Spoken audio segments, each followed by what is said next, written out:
It's so small. So, what is it?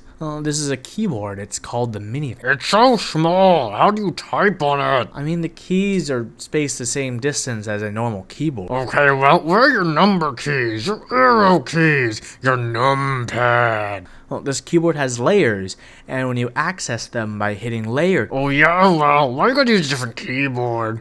Normal keyboards aren't good enough for you? please go back to your cubicle. Bringing a keyboard like the Minivan to work is no different than being a guy with a smart car. People are going to ask questions, and it'll get old fast. But like a smart car owner, you can't particularly blame them for all the questioning. At least the Minivan doesn't have a polarizing name like Smart Car. This keyboard is called the Minivan, and the van has arrived. For the uninformed, that was basically the original slogan for this keyboard. The van has arrived. Take a ride on the van. The van delivers. That was the slogan, and I know it kinda has a unmarked white Ford Transit, covered windows, candy in a trench coat, stranger danger sound to it, but it works. Round 1 of the Minivan, then called the Van 44, was successful. The rename in round 2 was due to a creative enthusiast who discovered you can have your own arrow clusters on the keyboard, allowing for 45 keys, not 44. This keyboard in front of me is the 44 key layout. This keyboard is smaller than your average keyboard. How much smaller? Take a look at it sitting out on my other keyboards, and it's quite a bit smaller. The thing is, you can't just talk about a keyboard like this without mentioning its size. Unlike that little person eyeing you in the corner of the break room because you felt like a midget when you couldn't reach the top shelf of your kitchen, this keyboard revels in its size. The size of this keyboard means you can take it practically anywhere. If you're one of those cargo shorts everyday people, yeah, throw it in and no one will notice. Plus, if you're a cargo short person, chances are either you have a TI-89 or a giant multi-tool that you use once every other week on the other side of the pocket, so it'll balance out the bulge. Using this keyboard was an interesting week in keyboards, and like my ex used to tell me, enjoyment is based on how you use it. Because a Minivan is capable of everything you need it to do, it's up to you to use it to your fullest potential.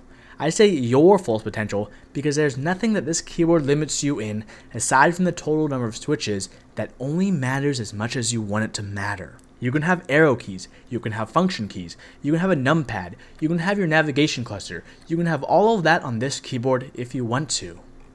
Segueing on. The keycaps on this keyboard aren't anything to brag about. DCS profile, manufactured by Signature Plastics, thin, ABS, double shot. But for this keyboard, loaned to me for review by the creator of the Minivan, Evan, these keycaps are a part of the experience, and they were a part of the experience for those who were in round 1 and wanted these same keycaps. The color reminds me of DCS Twilight, but it definitely has a place on its own. The keycaps sound, unfortunately, hollow, more hollow than the soul of a $100 an hour call girl in Vegas who wanted to give it everything she had to become a model. She did end up modeling, but in your hotel room, wearing lingerie, and the only thing she'll be getting from you is the tip and just the tip. Speaking of just the tip, the base layer is only the tip of the iceberg. If you're a firmware whiz, there isn't much you can't do with this keyboard. I'm not a firmware whiz, so I don't know what are the limits of the microcontroller and what you can and can't do with it, but I suspect you can do much more than I can. Regardless, the keyboard is easy enough to program. Here's a picture of my layout for reference. It looks weird, and that's probably because I type in Dvorak, and I do that system-wide, so I needed to adjust the key placements appropriately to match my typing style. This is one of the key benefits of the Minivan. The case of this keyboard is all anodized aluminum with an aluminum plate as well, and unlike my MX Mini from last week, look at the side of this keyboard. This keyboard looks so small, but it has girth. But does this girth help or hurt? Is this the girth that fills your life partner with happiness and cross-eyed sweaty pleasure, or is it shoving a dry sausage into an even drier baguette, also known as Tuesday lunch? But how does the girth of this keyboard play in its day-to-day use? I mean, this keyboard is small enough on its own for the girth not to matter in transporting the keyboard, so where does it play a role? The girth plays a role in how the keyboard sounds. How a keyboard sounds is a recipe of components: the material of the case, the material of the plate, the material and thickness of the keycaps, and of course the switches themselves. The only missing component of the recipe I have yet to talk about of this keyboard are the switches.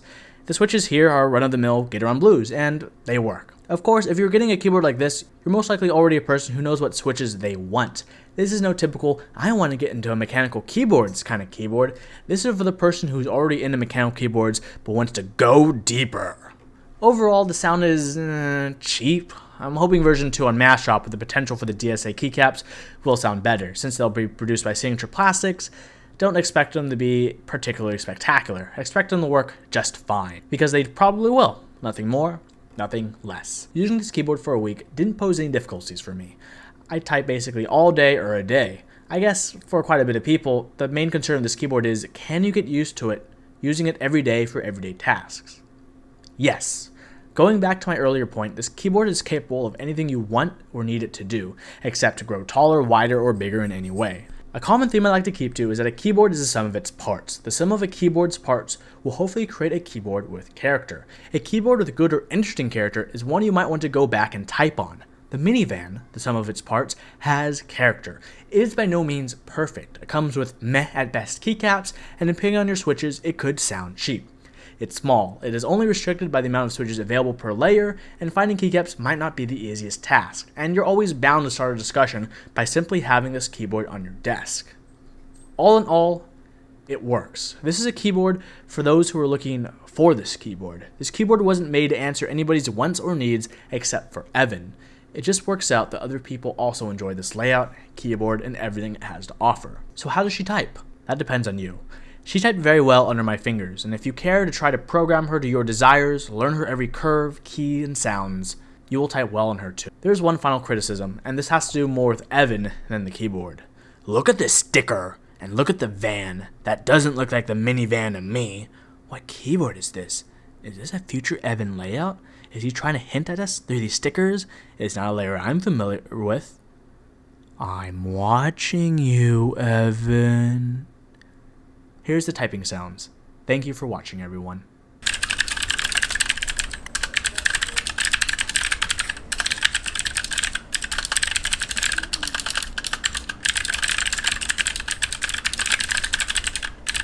The awesome carbon cable in this video was provided by Donut Cables. Check them out at Donut Cables are seriously moe.